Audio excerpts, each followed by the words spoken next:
And welcome to another Bancroft Brothers animation podcast. All right. That's right, Tom. We are back. It's been a busy summer, so busy.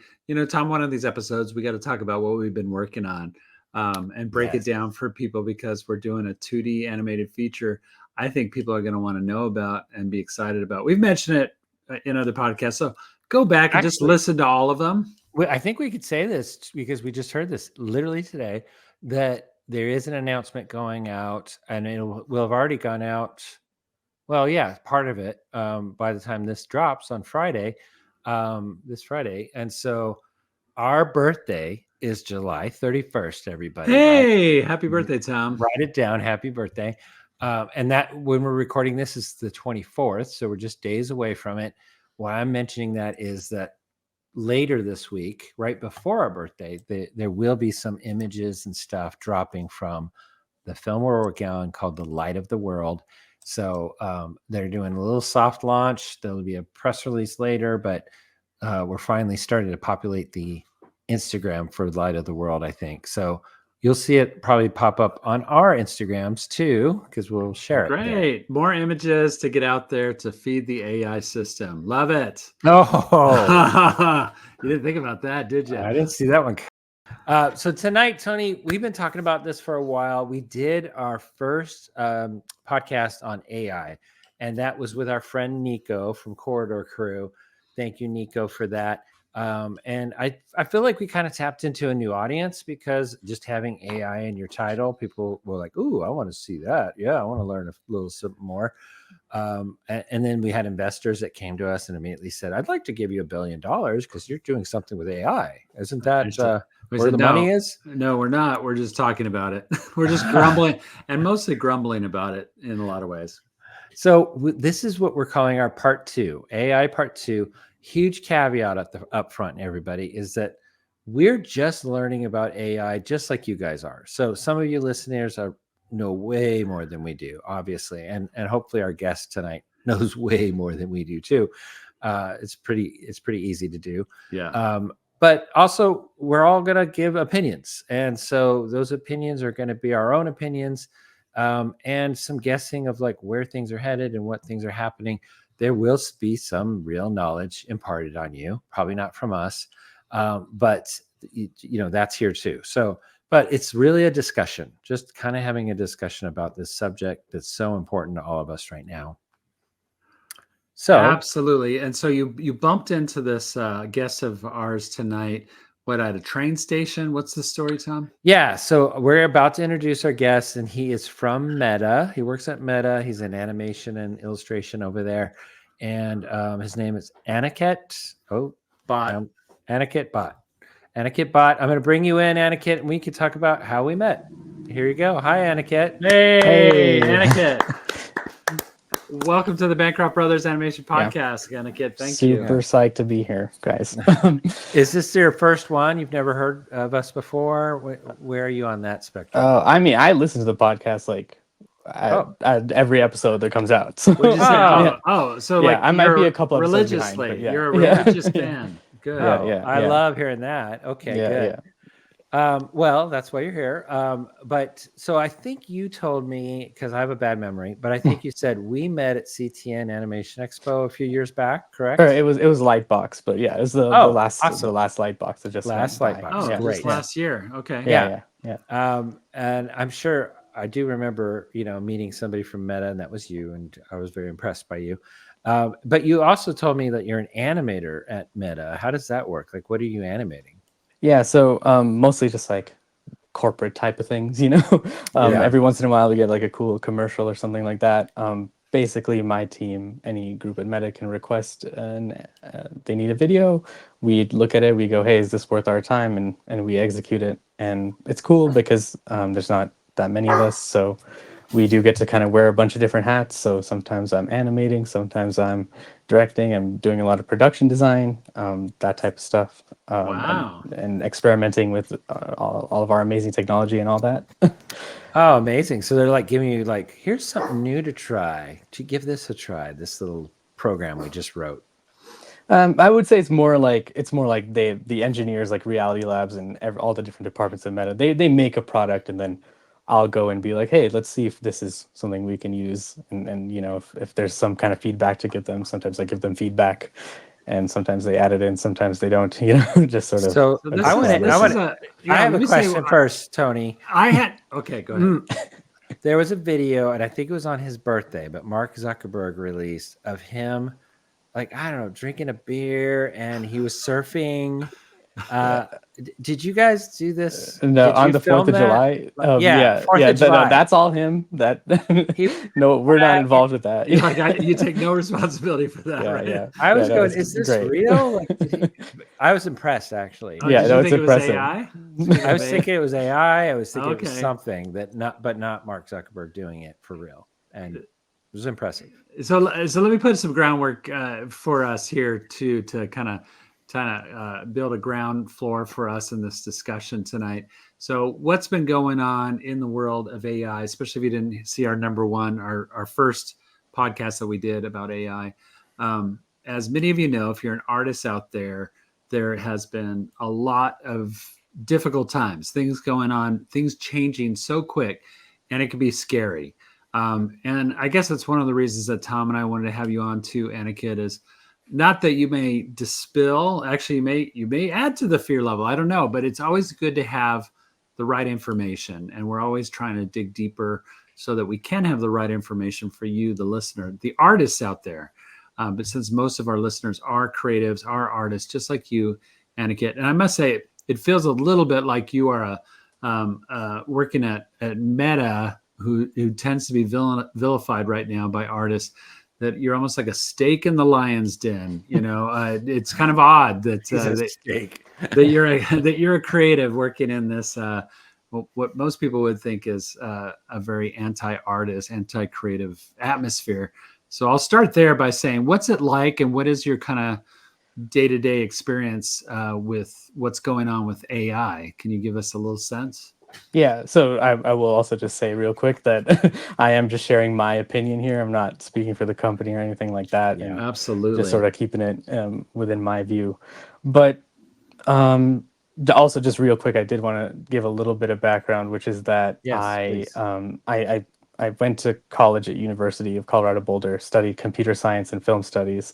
I ended up sort of like you guys, getting the job I wanted a little bit of the ways through, and then just not completing the degree. Been left. Yeah. You've done your studying. That's true. Yeah. So it has been kind of interesting, sort of, as this AI thing has sort of formed, where I've always sort of been in between both worlds. And then now it's like I'm very much I'm working as an artist at a tech company, and there's definitely some kind of separation between the two sort of going on, and I notice it like in discussions, where like on LinkedIn, like in person even, where there seems to be a little bit of hype for AI, like on the tech side. Then on the art side, there's like a big disdain, and there's not really much of a bridge between. So I've definitely sort of been back and forth there. You're that bridge. Yeah. And I would say that, like, the one thing is that Meta is a pretty big company. I don't think it's like a monolith. There's different people. They have different opinions on different things. Yeah. And everybody's working on their own sort of thing in their department. So yeah, I would say that, like, there is maybe a little bit of like, oh, like these are the guys, and they're the villains, and these are the heroes or something. But I think it is really just like a bunch of people and trying to sort of navigate what the right move is. Yeah. But yeah, that being said, like I don't know where you want to sort of start with this, like with. Well, I do want to say this up front. You showed us pre-game when we were in the green room that you are an old school artist. You do draw pencil and paper. Prove it right now. Let's see that sketch wallet. Yep. Here we go. You got a sketch wallet, so you're legit. Yeah. Yep. Yeah, he's got Here's a drawing of Doctor Strange on the inside. Oh, there you go. Yeah. That's it. Okay. That was done with pencil. No AI involved. But I have seen your Instagram. You're a very big fan of Marvel, right? Yeah, for sure. And I just pulled that up. So speaking of Instagram, and maybe that's our way into this topic a little bit. For those that don't know, Meta owns Instagram. It owns Facebook, many of those social media apps. And in recent times, it has come out, and we will talk about maybe how that came about a little bit more in detail if we want. But it's come about that Meta in general, and a lot of these tech companies, even Adobe and other companies that artists use constantly, are basically taking artwork that you are posting and feeding that, using that to feed AI systems. And this has been going on for a while. And I'm looking at your Instagram going, okay, Aniket, you're still posting a lot of cool artwork there. So you don't have a fear of this. What do you know about how this came about? Give us a little history into why and how for AI, generative AI in particular, these systems, these companies have been taking the artwork and feeding the machine. Yeah. So I think I'll do this in sort of two parts. One is the scraping, and then two is why they're doing it. So, Okay, scraping is the term for pulling images. Yeah. So basically, every AI company has been scraping data from the internet, just whatever's available. They will say it's publicly available data, and that's why they're doing it. I don't think that is relevant to copyright, but that seems to be their argument. There have been data sets sort of compiled like by other research companies like OpenAI and Stable Diffusion and stuff like that, and most of them are built on this data set called Lion. It has about 500 billion images in it, and those are just scraped from the internet. It's impossible really to go through the whole thing and know what's in there. Right. And there's two layers to the training, right? So there's one is the text-based training, so being able to type to the AI what you want and it knowing what type of images are that. So these images are tagged in some way, and they use that combined with the sort of the graph that the image is. So every image is basically a graph of pixels with RGB channels, 256 values, as we know, in each channel. So it basically creates associations between those data points and the words that it's being told are in the images. So if you tag a picture of a dog as a picture of a cat when you're first training the AI, it's going to think that's what that is, because it doesn't know better, right? Yeah. It only knows what you tell it. Okay.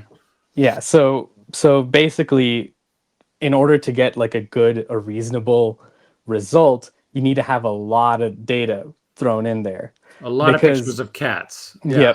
Yep. And one thing that I think that gets conflated is like the idea that the AI is thinking like a human in some way, like, oh, we look at images, what's the difference? And the difference is really just that the AI is a numerical optimization of the values combined with a couple like software tricks, like giving you the interface, the ability to put in the text, that type of stuff. And there's no mathematician that would ever say that optimization is the same as a person learning something. Right. Yeah, that's a good point. So what the reason that was even created, that sort of algorithm, was basically for compression, essentially. So when we're streaming this video, it's being compressed. We're trying to optimize the feed so that it's not like the full quality. We can actually see each other and everything. We have really great compression algorithms. Compression is everywhere. The image AI like diffusion model, the way that basically compresses it is it, instead of taking the whole image and just picking the parts that it needs and storing it, it takes all the images and goes, oh, what's similar between all of these, and sort of categorizes them into little buckets. Very cool. So using the example of the cat, are you saying what's similar in the way of how it's described textual with text? Because that's the thing that it recognizes first, right? And then does it have the ability to understand, okay, if all these images are saying the text that's connected to it, the tagging says that it's a cat or even a black cat specifically, then is it also going, okay, and this is the images that I'm seeing of a black cat, and it's breaking it down to, it has a head and it has ears and it has a tail and it has four legs and it's stands on those 4 legs. So it's starting to understand and learn about the elements that makes up an image of a cat, right? Yeah, so if you have a black cat, a gray cat, and a white cat, it's going to go, okay, these are all cats and there's something different about them. What's sort of the similarities? I'm just going to keep that. And that's a little bit of a simplification, but essentially imagine that on a grand scale of 500 billion images. Yeah. Yeah, that can go pretty crazy. But basically, the entire goal of the algorithm, when you put in give me a black cat, is to give you back the original image, because the most optimized version, like the result, the answer to that equation would be the original image, right? It's like, Yeah, Interesting. yeah. that makes sense. That makes So- sense. Yeah. Yeah, so it is a lossy compression algorithm. It is encoding the data and decoding the data just like every other compression algorithm. Now, what's interesting about it is that, let's say it doesn't have all the data or enough data. What does it do? It just picks the closest piece of data to the thing that it actually wants. So it'll just, like we were saying, since the pixels are just numerical values in the red, green, and blue channels and a location on the grid that is like the resolution of the image, it'll just go, okay, based on this curve that I've created from the data I do have, Yeah. I think it'll probably be this value, and it'll just put that on there. And so to us, it seems like it's creating something, but really it's sort of just averaging the values in between, right? So, and that's its way of optimizing, by being like, oh, I have not stored this information, and you are asking for it, so here's what I think it probably is, right? Just Yeah. based on probability. Right. Wow. Yeah. This is my turn, Tom.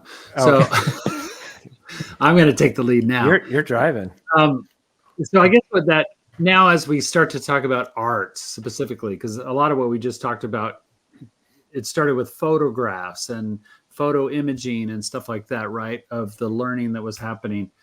But now artists, what we do, as you know, is we take the idea of a cat, and we do, especially in animation, we do a caricature of that. We do our own impression of that, an impressionistic image in our own style, our own look.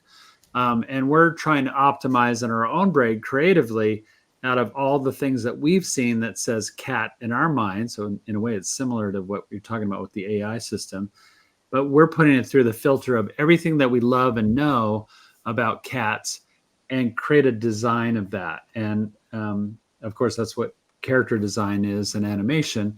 But now when AI sees, let's talk more from the art standpoint, because that's where style comes involved. Like I have seen in the early iterations of AI, when you were talking about like character designs, or like people were putting in text things, and I forget which system it was, which program system, but they would put in like Pixar. There was a ton of these happening, right?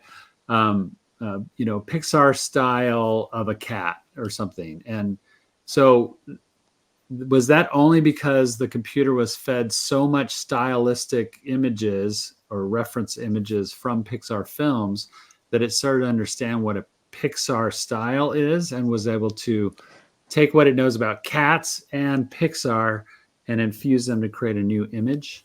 Yeah, essentially. Except I would say that I would go as far as to say that it's not really creating a new image, like I was saying earlier.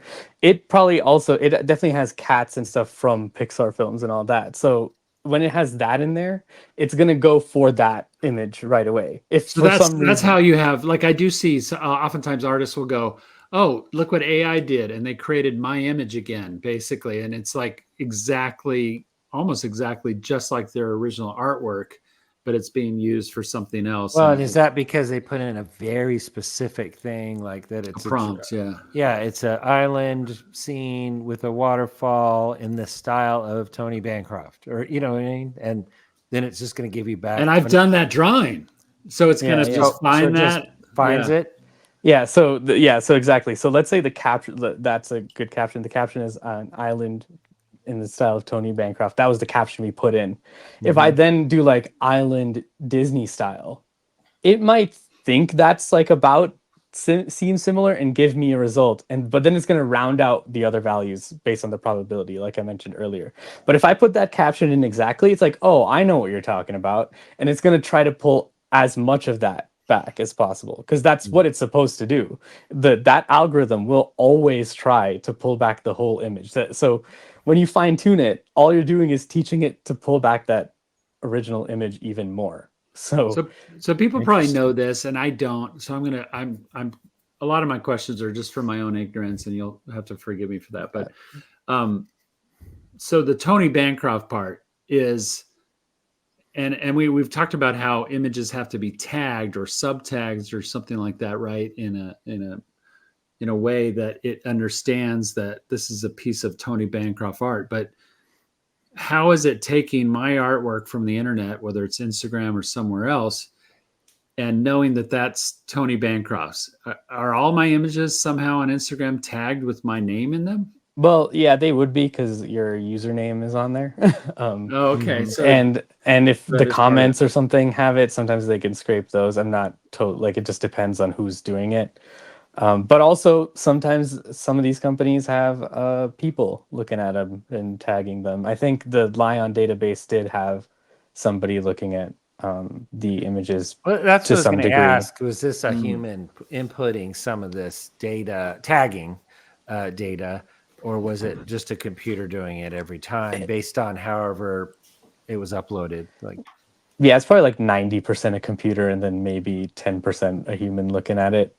Because most of the time, because there's so much data, like the caption doesn't really need to be that accurate, right? And also their goal is to not make it look like they're copying the data. So they probably don't even really want the captions to be that accurate, because it's as long as the AI is like a little bit confused about what you're asking for, it will just guess a number to put in the spot, and then it'll seem like there's a new image you're looking at, right? So that is kind of the that's the interesting thing, is the underlying technology, the purpose of it is to recreate the image that's put in. So there's no version of improving it that doesn't result in that. Interesting. So I'm going to confess, Tony, and this is to you too, is that I have tried AI. I don't know if you have, but I did. I have. I've tried it. Yeah. One night I'm in bed, I'm on my phone. I'm like, I got to try this, because that's a pet peeve of mine, is when people just sort of criticize something that they haven't researched, don't even know anything about. And they just, you know what I mean? So I think it was Mid-Journey, I'm guessing, and I just looked it up, and we can do it for free. That's cool. I did the free version. Let's put it that way. And so I think I only put in, and I want to keep it basic just to see what would come back, but specific enough that it wasn't going to hopefully just find an image. I wanted the diffusion part of it, I guess. And so I was putting in superhero catching a baby or something like that, like hopefully something that would be not just a very specific. I think I put male superhero. All three that came back were horrible, by the way, and didn't have any physics to the cape blowing and things like that. It wasn't realistic, because you didn't say in the style of, right? Yeah, I didn't do it, and I did later on do in the style of, and I think I put John Byrne, and apparently they didn't know what John Byrne was. That's a comic what? Artist. Yeah, I know, right? One of our favorite comic book artists. Favorite, yeah, from the 80s or so. But yeah, they didn't get that one. And then I think I put Norman Rockwell. It didn't look anything like Norman Rockwell. So yeah, I mean, I was very disappointed. That's the ultimate of this. But I also did, like, there wasn't one black superhero. They're all white guys. I didn't put in a race, and they just chose a race. That was a little bit interesting. That has to do with the how many early on the images that were being, was it scraped? Is that what we're talking about? Scraped images early on. I've heard that before, where the scrapers that were the people that were doing that weren't really going in for different races, and so there's not a lot represented. But to Tom's point, I guess this is my question for you, Aniket, is oh gosh, it is so complicated. I almost forgot my question here. So, but Tom is putting in these very specific text concepts and looking at these outputs, and they're not close. Does that mean that they're just there's still a limited amount of images out there that it has? I mean, what are the AI generative programmers out there and people that are making the software? What do they feel like they're lacking at this point? More information, more images? Yeah, I would say that maybe there's some thought recently that we're hitting sort of a peak when it comes to that. Like there's so many images that have been scraped, like billions and billions. There's no way of knowing what's in Yeah. there. But at a certain point, like I was saying, even adding more data is not going to do anything because the algorithm is limited to having a certain result, right? So Mhm. all they can really do at this point is fine tune that algorithm, but fine tuning it will always result in in eventually getting to the original image, whatever images were put in there. When you put in the also there's another thing. I think Midjourney is doing this, but a lot of the companies is to avoid this sort of copyright issue. They're just, if you put it in artist name or something, they just won't send it to the AI, which I don't think is really solving the problem, but that might be why it didn't give you a Yeah. result like that in that particular case. Well, and you brought it up, the copyright issue. So this has become, once once creatives started figuring out how all these manufacturers of generative AI were scraping their images, it's become, a worldwide issue. But in the U.S., we don't have great governmental stops to that. There's not a lot of litigation that I see happening, not fast enough. I hear in Europe they're a lot better about that, about putting up stop guards and stuff from different companies doing that, or at least asking for permission. And if you say no, they will actually stop doing it, supposedly. In the US, though, it doesn't seem to be going that way. And that's why people are leaving Instagram by the droves. Any creatives, artists, and things like that are leaving Instagram to go to Quora or other places that seem to be more of a safe haven creatively. But what's your impression, Aniket, of how did this all? I mean, you kind of said it earlier, but is there more to it than just Meta and all these big companies and Adobe and stuff just felt like, well, it's on the internet, it's all free. There should be no issue here. When they started doing it, whatever, 5 or 10 years ago, whenever this process started of scraping, was it really just people thought this should not be a big deal? It's all on the internet, whether it's photos, whether it's a drawing, whether it's a sculpture, whatever the image is, it's not a big deal. It's all free access. Yeah, it seems, just based on the way that the executives talk and stuff, that is the mentality. Mhm. And who knows if they believe that or not. And but also they're also obviously going for the fair use aspect, which I personally don't think really applies here. But it's like Yeah. they're really depending on that. And we have our lawsuits are still like sort of, moving along, and who knows, in the like eventually they will be tried. But yeah, it's like I, it's sort of a tough situation, because I think it's like, I would argue that it's pretty clear that it's a copyright violation, because like I said, you're using the literal data from the person, and it is required in order for your thing to function, and you're making money off of this. So, unlike other software that helps you create art or whatever, it doesn't require other people's art to function, right? And Yeah. it's like you don't, they have a business. Even Adobe itself, like Photoshop doesn't require someone else's art to function, but like Firefly does. So, and they haven't paid those people, right? So it's like, Yeah. Well, and so Tom, yeah, that Tom and I seems to have be always it. said on the podcast, I feel like from a business standpoint, and this is where artists don't really think so much about the business side, but if you want a corporation to change the way they're doing something, you hit them with the almighty dollar. You make Mhm. them pay, right? Mhm. So I feel like things are starting to happen and starting to change from legislation way, but also from lawsuits and things like that are happening, and they're popping up all the time right now. You just said that Meta is dealing with quite a few probably right now, I'm sure, because of copyright infringement and other things.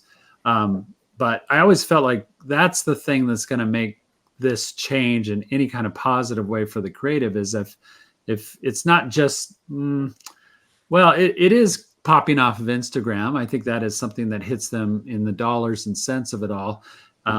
But even more so, lawsuits and things like that. Is your feeling, Aniket, from however long you've been at Meta, is that the attitude is changing because now that's what's opening the eyes of the executives more than anything, is lawsuits and people being up in arms about it all of a sudden? So I would say I can't speak much to the side of the lawsuits and everything, or even for other companies. Like lots of people are getting sued. Yeah. But I would say that the big thing though with this, I think the whole the Instagram scraping, people leaving Instagram and all that, like I think that is the right move. Like if you disagree with this, make sure they don't get the money. I don't believe in the whole like AI is guaranteed here to stay. It's like, hey, if you don't like it, you're vocal about it, it's not going to make them money. They'll stop doing it. You know? Right. Yeah. But one of the weird parts about it, I would say, is that so far the AI companies don't really make a lot of money, right? Yeah. Yeah. They don't. They get a lot of funding, but they don't actually get a lot of. They're not receiving a lot of revenue from their products, Yeah. except for on the enterprise level, maybe. But I would say that's a completely different, ball game. Yeah. Are you saying, would you go as far as saying, Aniket, in your opinion, Yeah. that it's hot right now because it's a trend? Do you feel like it's going to soften? This trend of AI, generative AI, is going to soften, and people are going to realize that, hey, all this money was wasted? Or because audiences aren't reacting to it, people out there, whether on social media or in films and animation, aren't reacting to anything they're seeing produced by AI?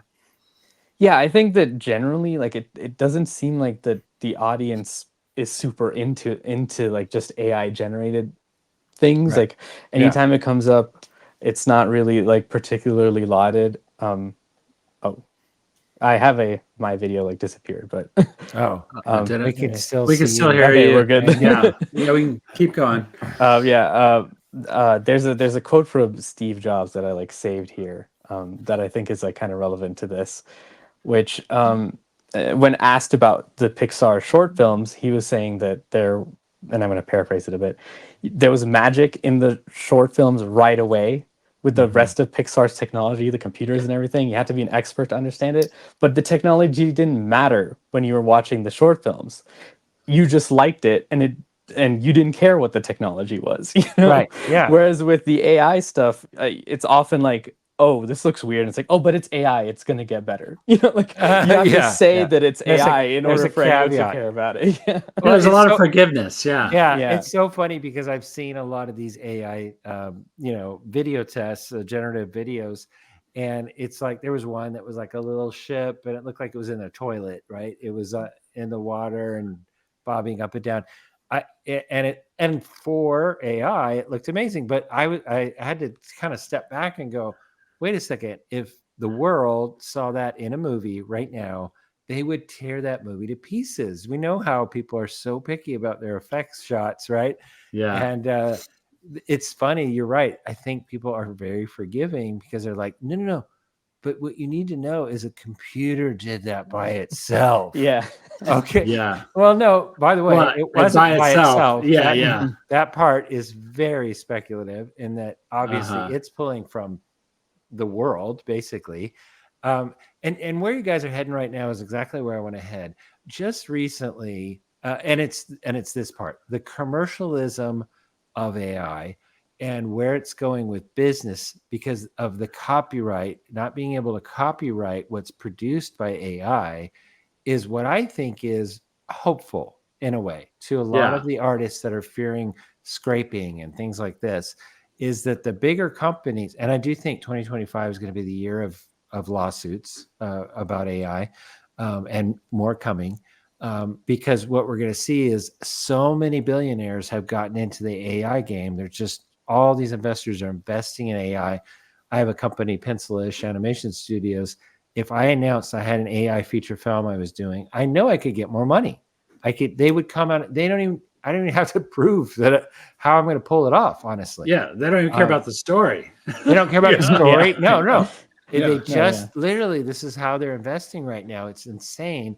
I'm going to give a little fact here, a little background, which is just earlier this July 2nd was announced that this effects company DNEG, and they're an animation house and effects house. They did the visual effects for Dune Part 2 and things like that, and a lot of major films. And Nimona, I think they did. They did. They did Nimona. the finished. They finished the animation for Nimona.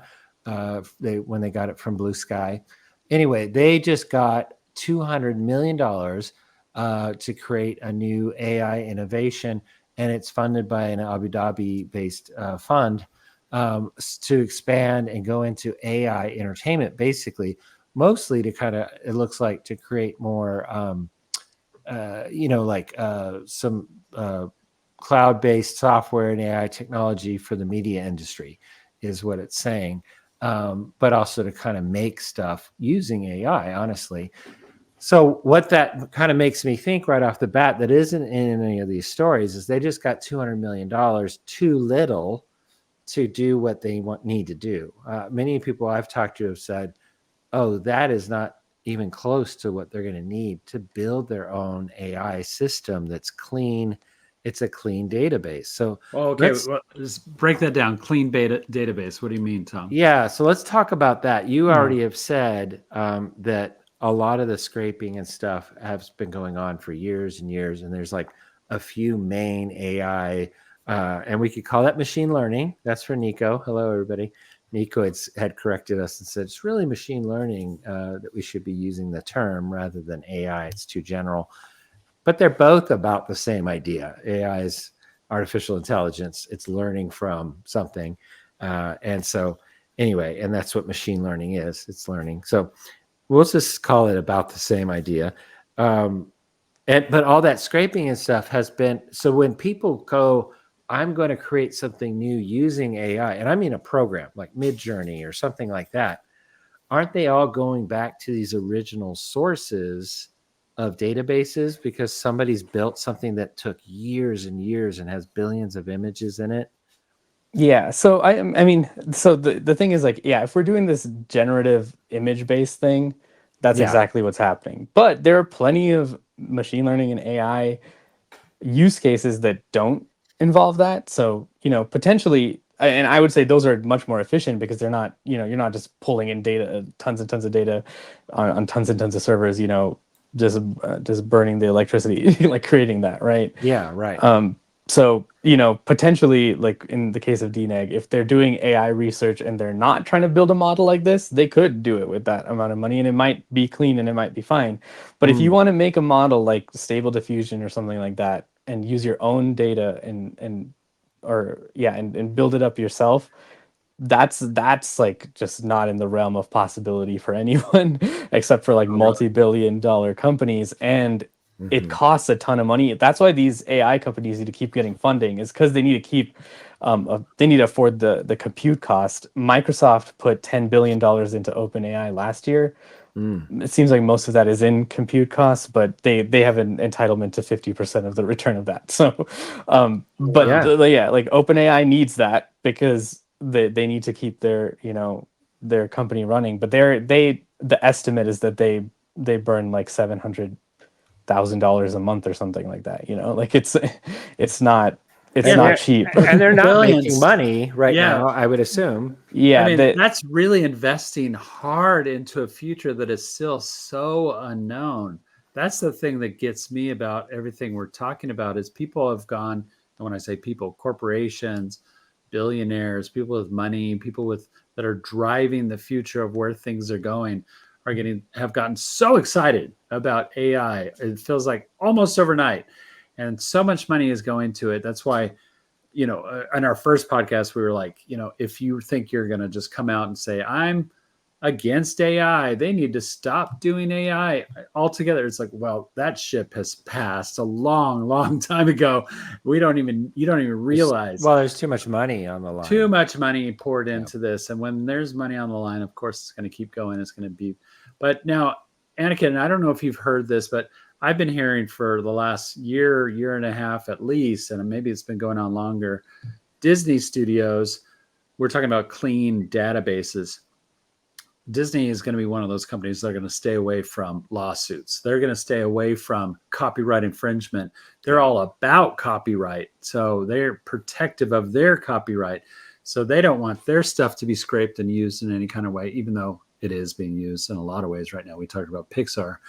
But for their stuff and what they want to use AI for, I've heard they've been pouring, and I don't know the figures, but tons and tons of money into creating their own clean database. So do you see that as a future for protective companies? And do you see that happening at Meta? Since you're close to Meta, maybe you can answer that.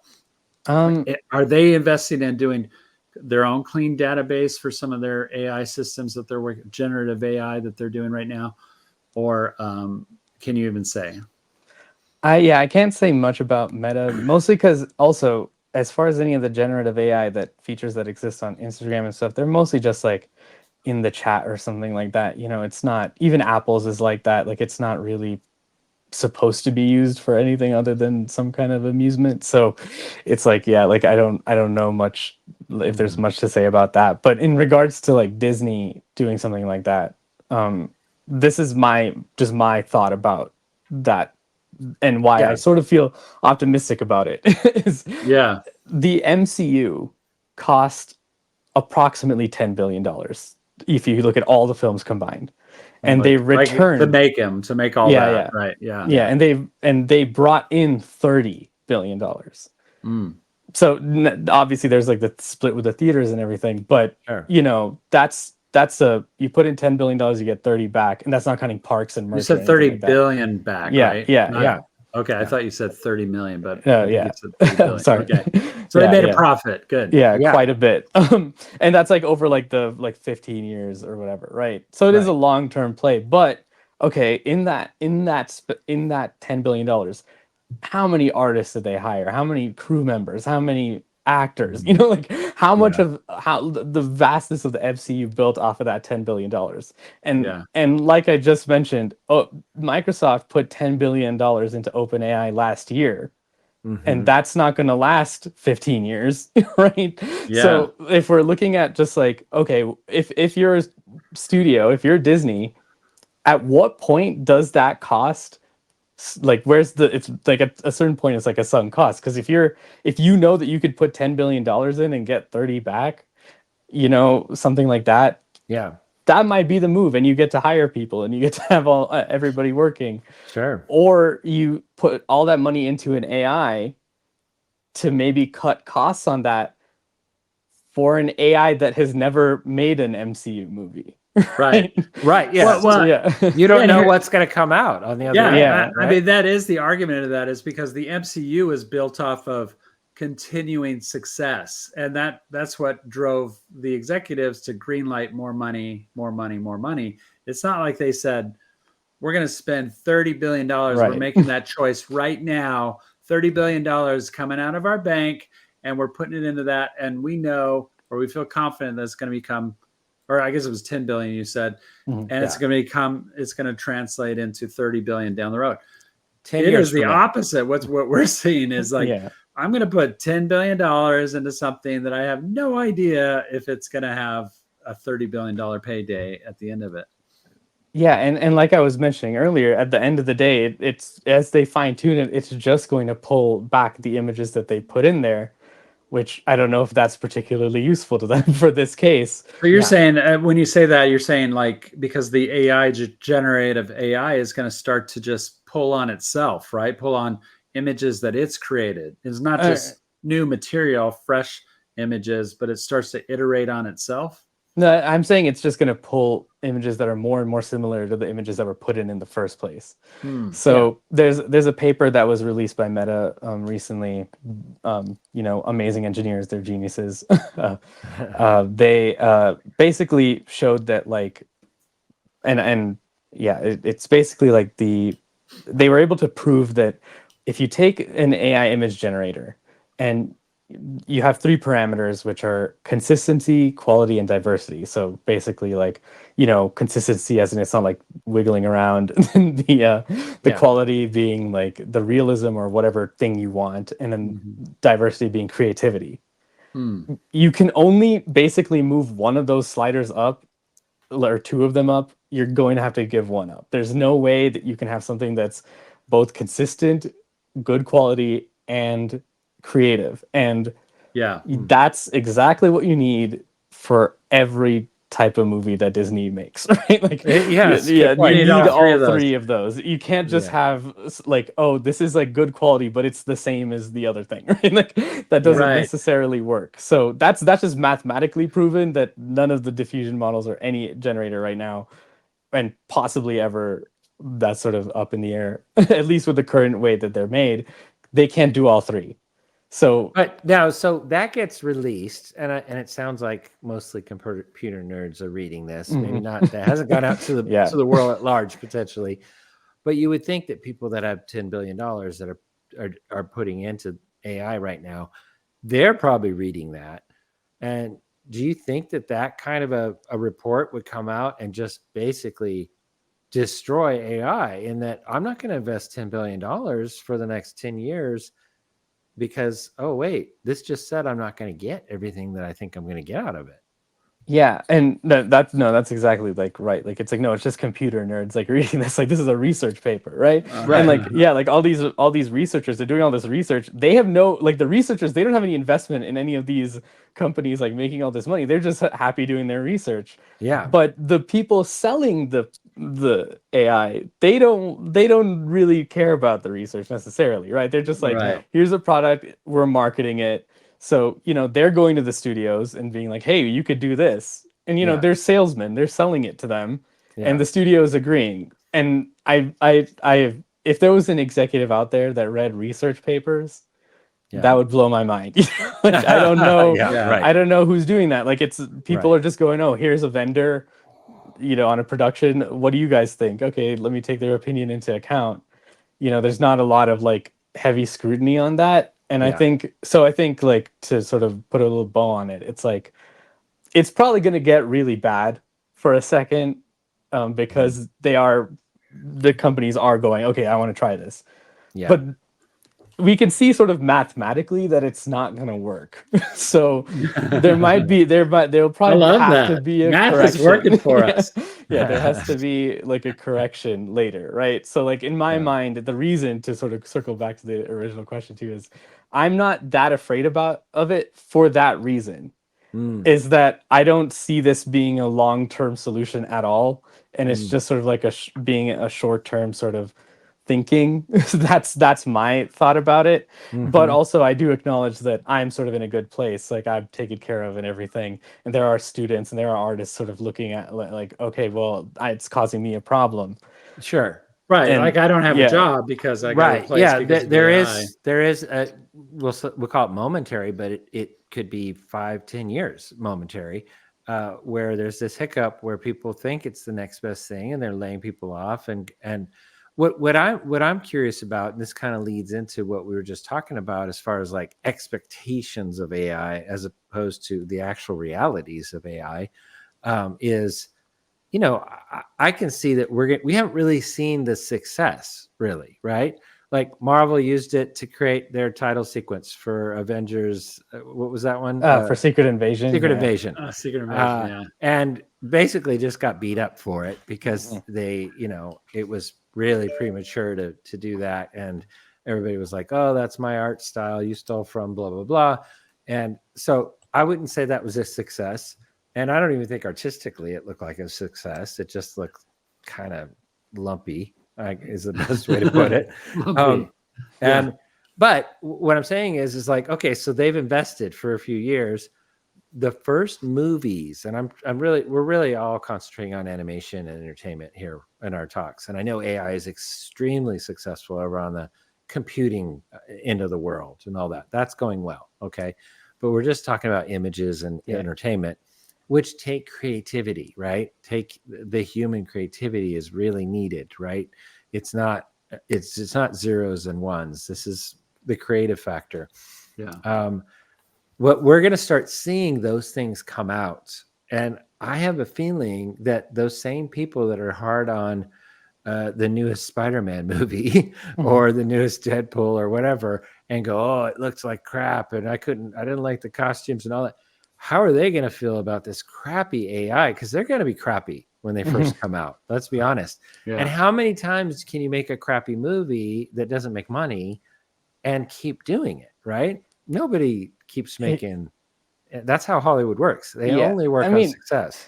Even right now, we're sort of seeing this weird trend where marketing for a movie will be like, we didn't use any CGI, but they did. Like, Top Gun had like 2,500 VFX shots in it. And the Lion King sequel. Sorry, I had to say it. Oh my god. Yeah. No, exactly. It's like they feel like the audience. I don't necessarily think that is accurate, but they feel like the audience is so averse to that they feel the need to sort of fib about it. And that's made by actual artists. So then when they're out here being like, oh, a computer made it, like, how are people going to take that? There's a little bit of data on this too, which is like recently Midjourney does, like, the CEO will sit on Discord and have like a conversation every once in a while. Yeah. And he was saying that most of their demographic is above the age of 18. It's like 35 to 65 is their real sort of target range. Because kids aren't really into it. They call it boomer art, like they're not super about it. So it's like, is that good for the long term? These old people, get rid of them. Don't market to old people. And we're done with the podcast. No, that's where we end. Personal question, Aniket, because I know we got to start to. It's such a big topic. We could go on for hours, I know, but we need to start to wrap things. But from a personal standpoint, Aniket, is that you're on Instagram. You're an artist. You do these beautiful, really colorful, fun images that you're doing on your Instagram. So everybody should go check out Aniket. A bot. What's your call name? Aniket Man. Yeah. Aniket Man. So at Aniket Man on Instagram. I don't see you pulling images or pulling your site down. So for you, what's your concern about, scraping and your AI artwork, or your artwork that AI might your fear level, I guess, is what we're trying to I think I'm like the one thing that, and it may be a little bit optimistic and stuff, is that I do just genuinely, and just from experimenting with the AI and stuff, I just think the artists are better. Like, I think, for example, if I asked you to draw a black cat versus if I had to go on the internet and find a bunch of black cats and put them together, you're gonna beat that every time. And he was talking to me, Tony, not you. I thought he was looking at me. Sorry. Yeah. Okay. No, I mean, you're right. Continue. How I beat the AI system. Yeah. It's like, I've heard some people compare it to like Guitar Hero. Like it's like someone who doesn't know how to like do the thing. For them, it's amazing. But if you actually have the skills to execute the product or whatever, you're way better. You're a human. You can do everything so much faster. And it's like, I found that like sitting there and I would say it was like kind of like this weird like a dream, like sitting there like generating a bunch of Midjourney things, and it takes like 4 hours to get the right one. And I'm like, at the end of it, I'm like, I could have just done this. I should have just drawn it. Yeah. So that's where I sort of ended up with that. Like, there's a couple pieces you could find on my YouTube and on my Instagram that have some AI in them, and then the AI just dips out, because I was like, this is slowing me down pretty significantly, actually, because I'm trying to make it work and it's not working, even though it seems like, oh, I press a button, it comes out really fast. It's like I get that dopamine hit, but it's like it's not what I want. So then you got to go over it, you got to edit it, and you got to play with it. Okay. Right. So I got to throw this in there because we're running out of time. There's a thing that I kind of pushed a question towards you when we were going back and forth on Instagram when we were talking, and you said some really, really helpful things, and you've already said a few of them.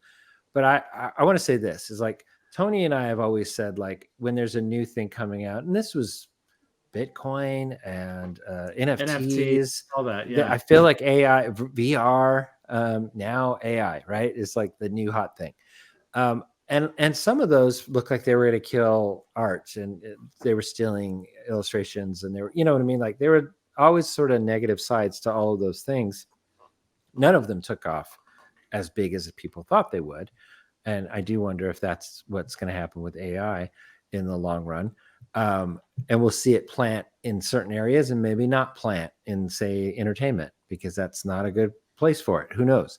But I wanted to find out from you as a business owner. I'm like, okay, but I need to at least vet this. I need to look into it. I can't turn my back and go, I'm a 2D animator. That's all I care about. And Right. That doesn't exist. because then somebody else innovates and they find a way to use it as a tool. And this is the key part.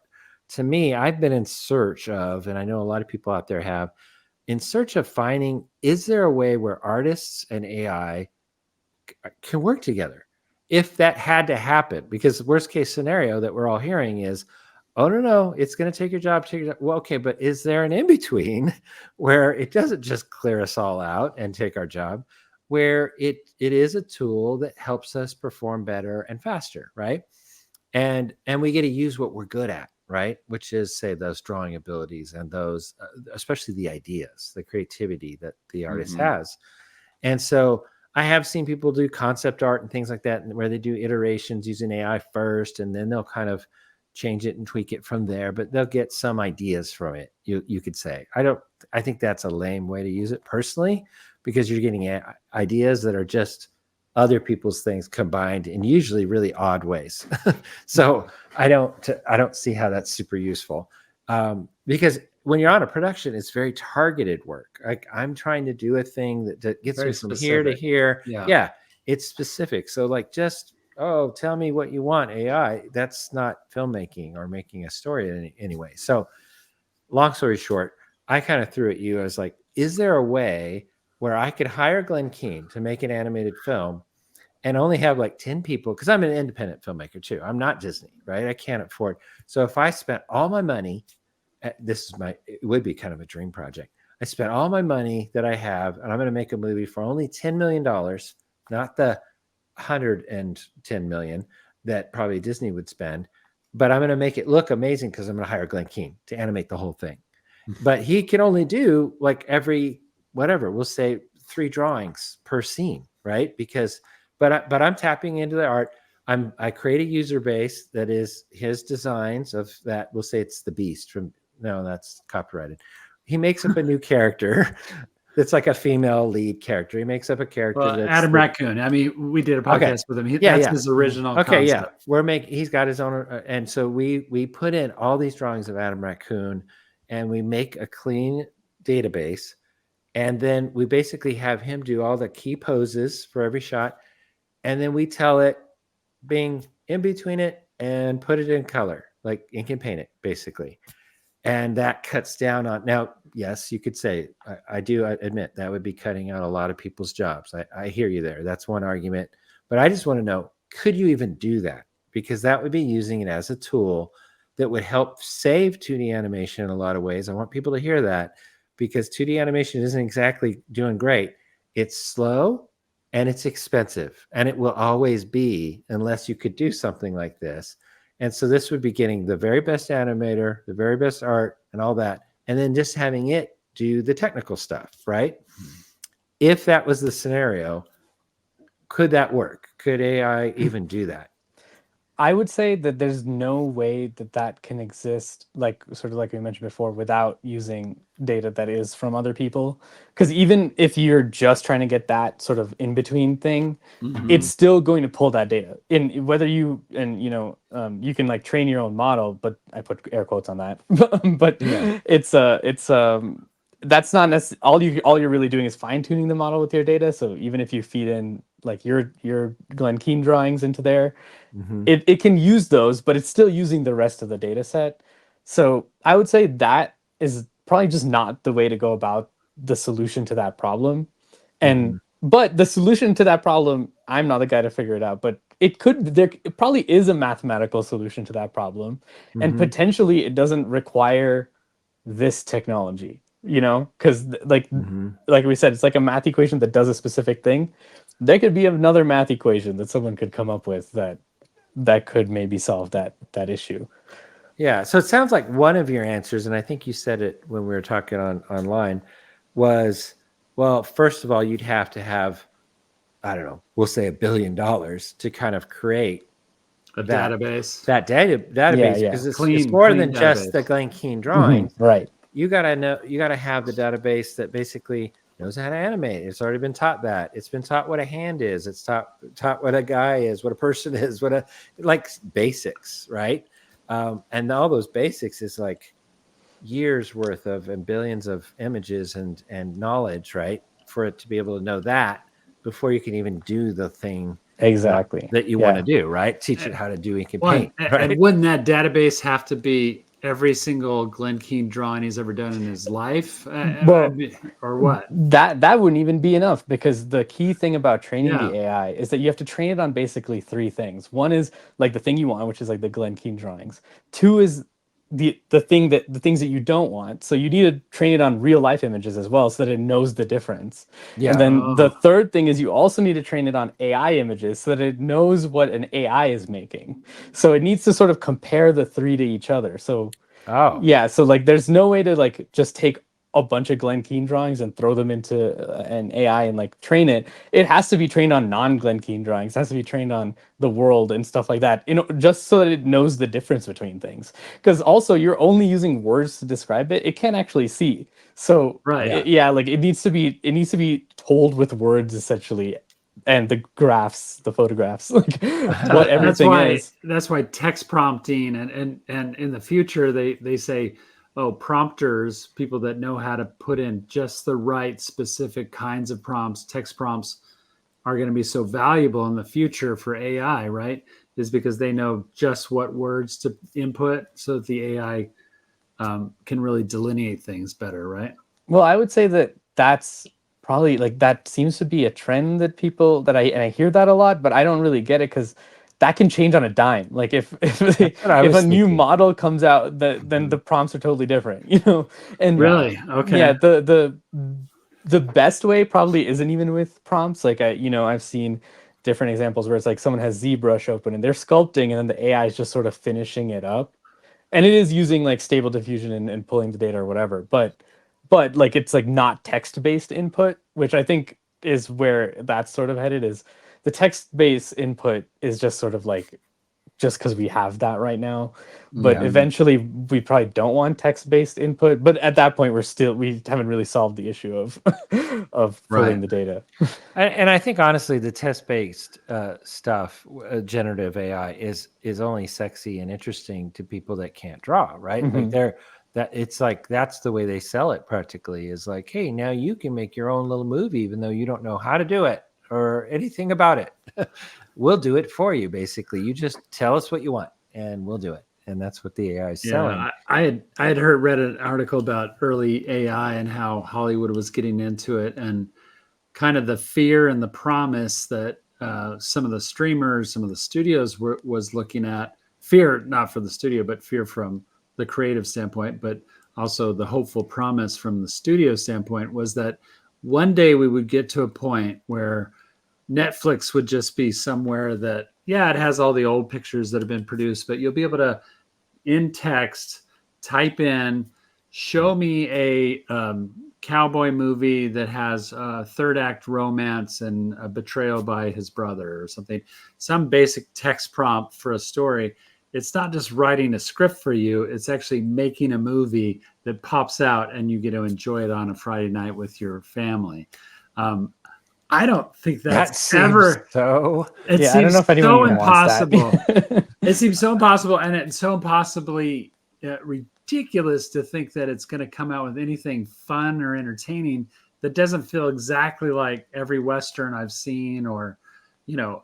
So again, it goes back to And those let's be three honest, things. Sony, the way the world thinks and works, it would become Netflix would become a porn station at that point. Okay. Yeah. Come on, Well, yeah. seriously. I mean, putting that aside, but it still comes Yeah. back to like those three things that you said, Aniket. It was what were those three things? It could, you're not going to get Yeah. all three. Consistency, quality, and creativity. Yeah. Right. Yeah. Consistent quality and creativity. It just doesn't seem possible. And the creativity is the biggest one that I feel like we as humans, and I think this is where everything lives and dies. This is where everything starts and stops, I think, is that we as humans, we have a creative mind given to us that we can adapt things. We've taken in experiences, life experiences, and we know how to, through the power of experience and whatever else, iterate and come out with things that are unique and different than anybody else can do. And yet also universal truths are buried in it. Mm. AI, try that. Good luck. Yeah. Key thing there, just also to the Glenn Keane reference, the AI can't animate from the heart, right? There's no heart Right. to animate from. It doesn't exist. It's Bless just you for saying an that. algorithm. Yeah. And Aniket, we do have to wrap up, Yeah, but I want to say this last one, and this is for our listeners, and a lot of them are students, and Tony and I are teachers, and so we're already kind of being inundated with, from the academia side of things of like, oh, you should be integrating AI into however you're teaching, and have a class on it, blah blah. They don't even know what they're asking, honestly, but we have students coming in, and some even deciding not to come in, basically not to go to school for animation. They're already having those kind of discussions with their parents because they're like, well, what good's it going to do? Mm-hmm. So you're an artist, Aniket, and I can tell with the sketch wallet, you still like to do pencil and paper. What would your thought be? And I know it's a huge question about like, is this going to be worthwhile to still be an artist, and will there be jobs, I guess, maybe evolve jobs, who knows, but in animation and illustration and things like that, is it still worthwhile to learn how to draw, basically? Yeah, I think like I'm primarily like a CG artist, right? And like VFX and stuff like that.